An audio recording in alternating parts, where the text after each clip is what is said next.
Bula, Malele, Talofa and Welcome to Season 6, Episode 65 of Breakfast Bites by TEIVOVOsports.com.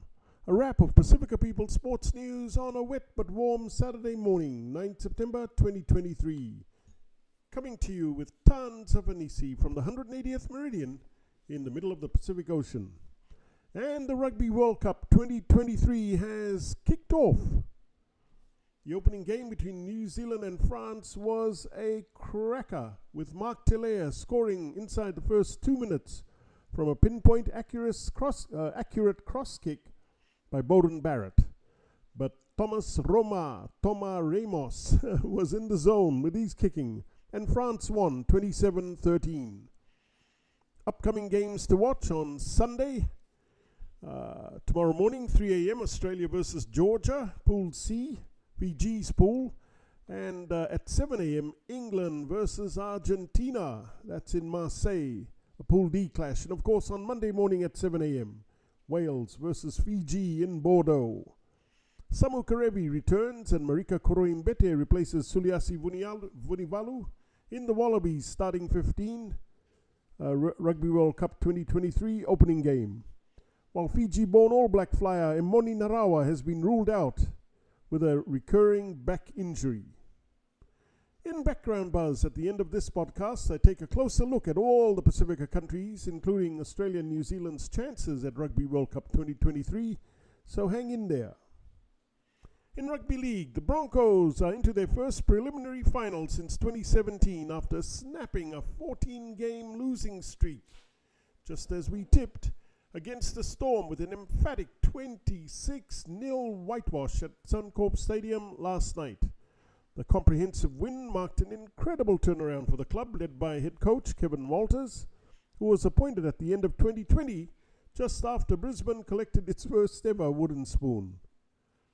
And the NRL plans to fly all 17 club bosses to Las Vegas as part of the NRL's doubleheader to open the 2024 season, where a cast of former NFL and college players will participate in a rugby league combine in a bid to bring new talent into the NRL.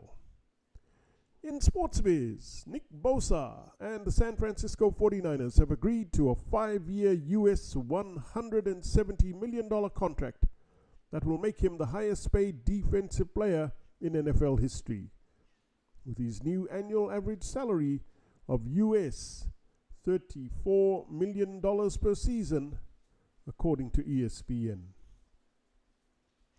Bosa has 43 career sacks, including an NFL best 18.5 sacks last season when he won Defensive Player of the Year and finished 6th in MVP voting.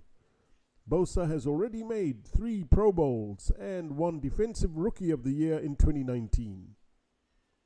In football, while Demarai Gray became the latest Premier League player to leave for the Saudi Pro League after joining Al Ettifaq on Friday, Mohamed Salah is staying put at Liverpool, and a late bid for Man U star Jadon Sancho also failed to amount to anything as the Saudi transfer window closed.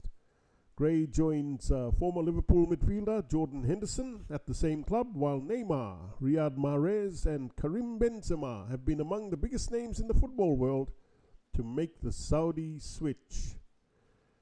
In combat sports, UFC praise Dana White touched down in Sydney late yesterday afternoon and was then whisked straight to Homebush for a shock appearance at the official weigh-in by UFC megastar Israel Adesanya and American challenger Sean Strickland for UFC 293 later tonight at Kudos Bank Arena.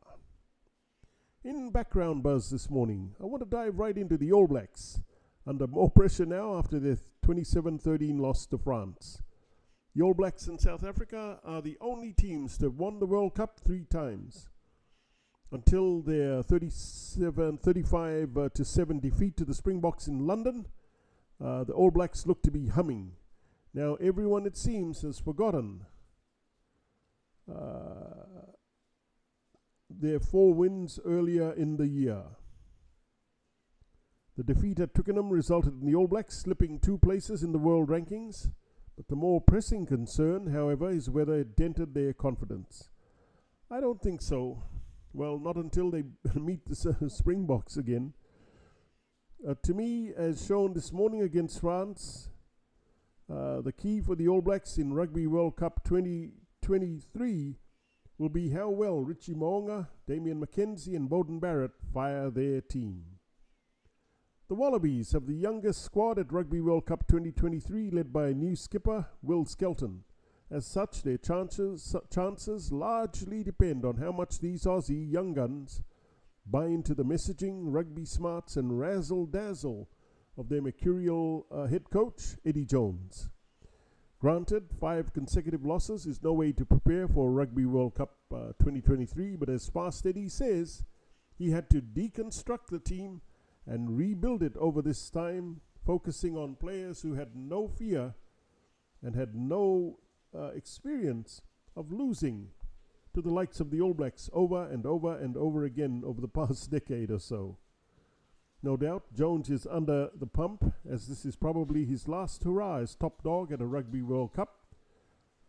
I believe in the man, and I tip the Wallabies to advance beyond this pool with Fiji.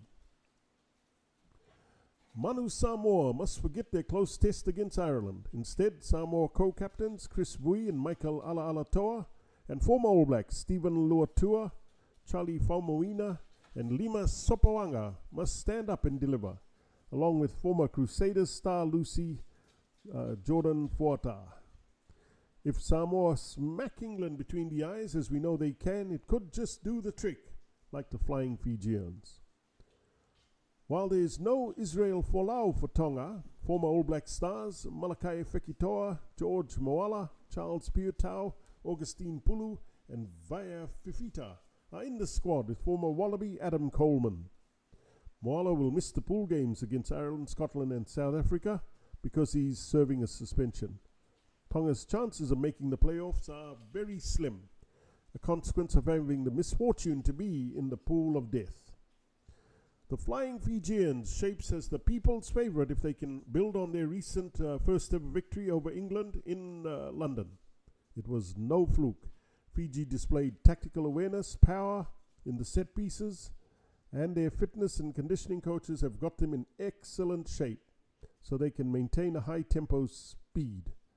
But no Caleb Muntz is a big blow to their chances. If these guys who can be destructive on both sides of the ball can put opponents under pressure early, there's a real chance they could bowl over the Wales and Australia, or both, and qualify for the quarterfinals. For TEIVOVOsports.com, I'm Calden Khmer. Please hit the like and subscribe buttons below if you want to receive more Pasifika sports highlights on Breakfast Bites. Mahalo, ka kite, and thank you all too much for all your love and support.